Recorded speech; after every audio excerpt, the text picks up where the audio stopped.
ప్రధాని నరేంద్ర మోదీని చంపేస్తా అంటూ కూడా బెదిరింపు కాల్స్ వస్తున్నాయి. ప్రస్తుతం ప్రధాని నరేంద్ర మోదీ బీహార్ పర్యటనలో ఉన్నారు.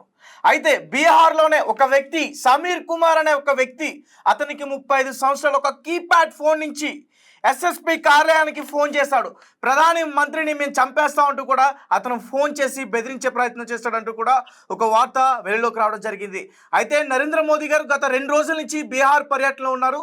ప్రస్తుతం నిన్న ఆయన పాట్నాకి చేరుకున్నారు. ఈరోజు బీహార్లో ఒక ప్రాంతానికి వెళ్ళి అక్కడ ఆయన పర్యటించిన నేపథ్యంలో ఇదే టైంలో నరేంద్ర మోదీ గారిని చంపేస్తామంటూ ఒక సమీర్ కుమార్ అనే ఒక వ్యక్తి కాల్ చేసి ఎస్ఎస్పీ కార్యాలయానికి ఇన్ఫార్మ్ చేశాడు. నరేంద్ర మోదీ గారిని మేము చంపేస్తామంటూ కూడా మనం చూస్తూ ఉన్నాం. పహల్గామ్ అటాక్ తర్వాత నరేంద్ర మోదీ గారి పైన అటాక్ చేయడానికి చాలా మంది కూడా కుట్ర పన్నే అవకాశం ఉన్నట్టు కూడా ఇప్పటికైనా భద్రతను ఎక్కువగా పెంచే ప్రయత్నం కూడా చేశారు. అలాగే ఆయనతో పాటు విదేశాంగ మంత్రి సుబ్రహ్మణ్యాన్ని కూడా ఎక్కువగా భద్రతా బలగాలను కూడా పెంచే అవకాశం కూడా ఉంది. ప్రస్తుతం నరేంద్ర మోదీ గారికి చాలా థ్రెట్నింగ్ ఉంది. ఎందుకంటే ఒక పక్క ఉగ్రవాదులు కూడా వాళ్ళ స్టేట్మెంట్లు ఇస్తున్నారు. నరేంద్ర మోదీ గారు మేము తల తీసుకెళ్ళిపోతాం, సింధు నదిలో మీ రక్తం ప్రవహించేటట్టు చేస్తామంటూ కూడా ఒక పక్క ఉగ్రవాదులు కూడా ఆ రకమైనటువంటి స్టేట్మెంట్లు ఇస్తూ ఉన్నారు. అండ్ ఇక్కడ బీహార్కి సంబంధించిన వ్యక్తే మన ప్రధానమంత్రి గారిని చంపేస్తామంటూ బెదిరించడం ఇక్కడ చాలా చర్చనీయాంశంగా మారింది. ఒక పక్క పాకిస్తాన్కి సంబంధించిన స్లీపర్ సెల్స్ కూడా ఇక్కడనే ఉన్నారు. చాలామంది రోజు రోజుకి బయటికి ఏదో ఒక న్యూస్ మనం వింటానే ఉన్నాం. గుజరాత్ అని, పంజాబ్ అని, రాజస్థాన్ అని ఇలాంటి ప్రాంతాల్లో స్లీపర్ సెల్స్ దొరుకుతూనే ఉన్నారు. రీసెంట్గా చూసుకుంటే విజయనగరం కావచ్చు, వరంగల్ కావచ్చు, హైదరాబాద్ కావచ్చు, వైజాగ్ కావచ్చు, ఇలాంటి ప్రదేశాల్లో స్లీపర్ సెల్స్ అందరూ కూడా బయటన పడిన పరిస్థితి అయితే కనిపిస్తూ ఉంది. అంటే మోదీ గారిని వీళ్ళు టార్గెట్ చేశారా, ఆయనకి ఫుల్గా థ్రెట్నింగ్ అయితే ఉన్నట్టయితే మాత్రం క్లియర్గా కనిపిస్తూ ఉంది. అంటే ఎందుకంటే మోదీ గారిని ఎందుకు టార్గెట్ చేశారంటే సింధు నది జలాల్ని మోదీ గారు పహల్గామ్ అటాక్ జరిగిన తర్వాత ఆయన ఆపేశారు.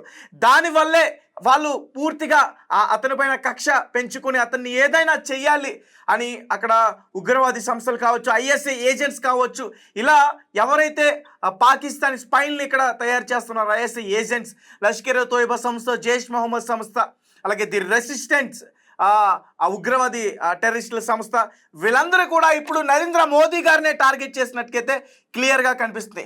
అయితే మరి ఈ ఎవరైతే ఇప్పుడు కాల్ చేశాడో ఆ వ్యక్తి అసలు సమీర్ కుమార్ ఎవరు?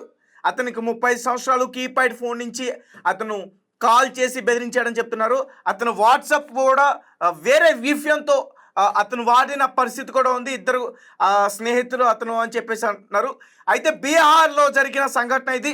ఒకసారి పూర్తిగా సమాచారం తెలుసుకునే ప్రయత్నం చేద్దాం. ఫోన్ ఇవ్వడానికి మా ఆదిత్య లైన్లో ఉన్నారు, ఒకసారి ఆయనతో మాట్లాడదాం. ఆదిత్య, చెప్పండి, ఈ పహల్గామ్ అటాక్ తర్వాత నరేంద్ర మోదీ గారిని చంపేస్తామంటూ ఒక పక్క ఉగ్రవాదులు చెప్పడం, ఇప్పుడు ఆయన పర్యటనలో ఉన్నారు, బీహార్ పర్యటనలో ఉన్నారు, అక్కడ కూడా బెదిరింపు కాల్స్ వచ్చాయి. ఆయన స్టేజ్ మీద ప్రసంగించినప్పుడే మేము చంపేస్తామంటూ కూడా బెదిరింపు కాల్ వచ్చింది ఎస్ఎస్పీ కార్యాలయం అంటూ కూడా చెప్తా ఉన్నారు. అసలు ఏంటి అక్కడ సిచ్యువేషన్ ఏంటి?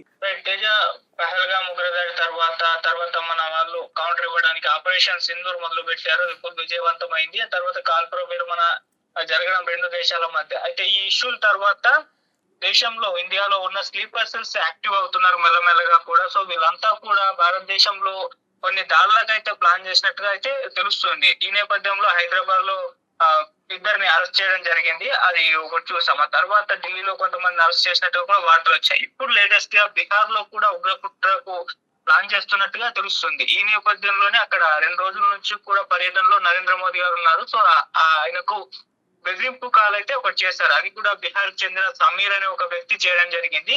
సో వెంటనే బీహార్ పోలీసులు కూడా అప్రమత్తం అయిపోయారు.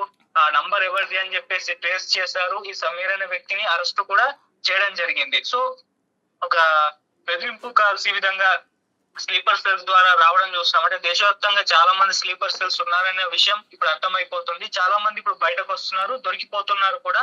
సో మన ఇంటెలిజెన్స్ కూడా చాలా అద్భుతంగా పనిచేసి వీళ్ళని పట్టుకునే ప్రయత్నాలు అయితే చేస్తున్నాయి. సో ఆ నేపథ్యంలో చాలా మంది చేశారు. ఇప్పుడు మోదీ గారికి వచ్చిన ఈ బెదిరింపు కాల్ కూడా వెంటనే అతన్ని పట్టుకోవడం చూసాము. సో బెదిరింపు కాల్స్ అనేవి మామూలుగా స్లీపర్ సెల్స్ ఏదో భయపెట్టడానికి చేస్తున్నారు, కానీ మనకున్న సెక్యూరిటీ, మనకున్న మొత్తం ఎక్విప్మెంట్ చూసుకుంటే ఇవి కేవలం ఏదో బెదిరించడానికి వాళ్ళు ప్రయత్నం చేస్తున్నారు. అవేమి కూడా వర్కౌట్ అవ్వవు. అండ్ ఇప్పుడు అరెస్ట్ అయితే ఈయన అయితే చేయడం జరిగింది. సమీర్ అయితే పట్టేసుకున్నారు. సో ఇతని ద్వారా ఇంకెవరన్నా ఉన్నారా అని చెప్పేసి ఆ దిశలో కూడా ఎంక్వైరీ అయితే జరుగుతుంది. సో ఇంకొంతమంది స్లీపర్ సెల్స్ బయటపడే అవకాశం కనిపిస్తుంది. ఇప్పటికే చాలా మందిని కూడా పట్టుకున్నారు. సో ఇప్పుడైతే మొత్తం కూడా కంట్రోల్లో అయితే ఉంది తేజ. రైట్ ఆదిత్య, అంటే సమీర్ కుమార్ అతను వేరే వాట్సాప్ కూడా యూజ్ చేస్తా ఉన్నాడు, ఆ వీఫ్రెండ్ చేంజ్ చేసి యూజ్ చేస్తా ఉన్నాడు అంటూ కూడా చెప్తా ఉన్నారు. దాని గురించి పోలీసులు దర్యాప్తు చేశారా? పోలీసులు అన్ని యాంగిల్స్ లో కూడా దర్యాప్తు చేస్తున్నారు. అతను ఫోన్ కూడా తీసుకున్నారు కూడా. అంటే ఎన్ని యాంగిల్స్ లో చేయాలో అన్ని యాంగిల్స్ లో చేస్తారు. ఇతనికి ఇంకెవరితో లింక్ ఉంది, ఇతను బెదిరింపు చేయడానికి కారణం ఏంటి, ఇతను వెనక ఎవరు ఉన్నారు, ఇతనికి ఎవరైనా ఆదేశాలు ఇచ్చారా, సో ఈ రకాలుగా అన్ని రకాలుగా కూడా దర్యాప్తు చేస్తారు. దానికి సంబంధించి ఇన్ఫర్మేషన్ మరి రహస్యంగానే ఉంచుతారు కావచ్చు.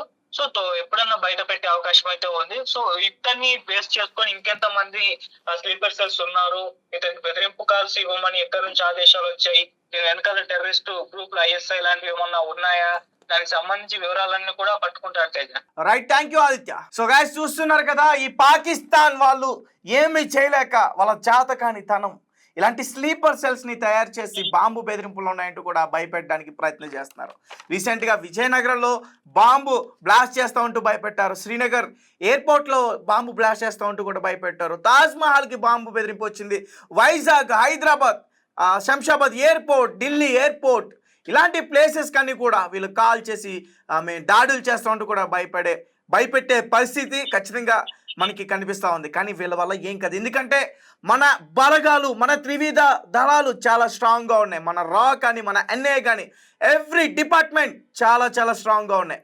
ఈరోజు ఇంతమంది స్లీపర్ సెల్స్ ఉన్నారు అని తెలుసుకుని వాళ్ళందరినీ కూడా బయటకి తీసుకొచ్చి వాళ్ళని దేశ ద్రోహుల కింద కూర్చోబెట్టి, వాళ్ళకి ఒక మూల కూర్చోబెట్టి వాళ్ళని కాళ్ళు వెరగొడుతుంటే వాళ్ళ పూర్తి విషయాలన్నీ కూడా చెప్తున్నారు. అలాగే ఇది కూడా, అంటే ఈ సమీర్ కుమార్ ఎవరైతే ఉన్నాడో వ్యక్తి 35 సంవత్సరాలు, అతనికి ఒక కీప్యాడ్ ఫోన్ నుంచి కాల్ చేసి నరేంద్ర మోదీ గారిని నేను చంపేస్తా అంటూ కూడా బెదిరించే ప్రయత్నం చేశాడు. అండ్ మరొక పక్క ఇంకొక న్యూస్ కూడా వినిపిస్తుంది, ఒక భూ తగాదం వల్లే ఈ ఇద్దరు గొడవ పడి ఇలా కాల్ చేశారంటూ కూడా చెప్తున్నారు. దానికి సంబంధించిన పూర్తి విషయాలు కూడా మరికొద్ది సమయంలో మనకి ఖచ్చితంగా తెలిసే ఉంది. అలాగే ఈ పాకిస్తాన్ ఏమీ చేయలేక నరేంద్ర మోదీ గారి గురించి మాట్లాడుతోంది, ఆయన చంపేస్తామంటూ కూడా మాట్లాడితే ముందు అక్కడ షహబాజ్ షరీఫ్ని కాపాడుకోవాలి అక్కడ ప్రజల నుంచి. అతను ప్రజల్లోకి వెళ్తే ఎక్కడ వాళ్ళు రాళ్లతో కొడతారని చెప్పేసి విదేశాలకు వెళ్ళి విదేశీ పర్యటనలకు అని చెప్పేసి అతను వెళ్ళి దాక్కుంటున్నాడు. పాకిస్తాన్ ఎంత క్లిష్ట పరిస్థితుల్లో ఉన్నా సరే ఆ షహబాజ్ షరీఫ్ అక్కడ ప్రజల సమస్యలు తెలుసుకోవడానికి అక్కడికి వెళ్లకుండా పారిపోయి విదేశాల్లో కూర్చున్నాడు. కానీ మన నరేంద్ర మోదీ గారు అలా కాదు. ఎప్పుడైతే ఈ పహల్గామ్ అటాక్ జరిగిందో అప్పటి నుంచి కూడా భారతదేశంలో నలుమూల, రీసెంట్గా అమరావతికి సంబంధించిన ఇక్కడ పర్యటనకు వచ్చారు, హైదరాబాద్ వచ్చారు, అలాగే ఇప్పుడు బీహార్, ఢిల్లీ, ప్రతి కాశ్మీర్కి వెళ్ళారు.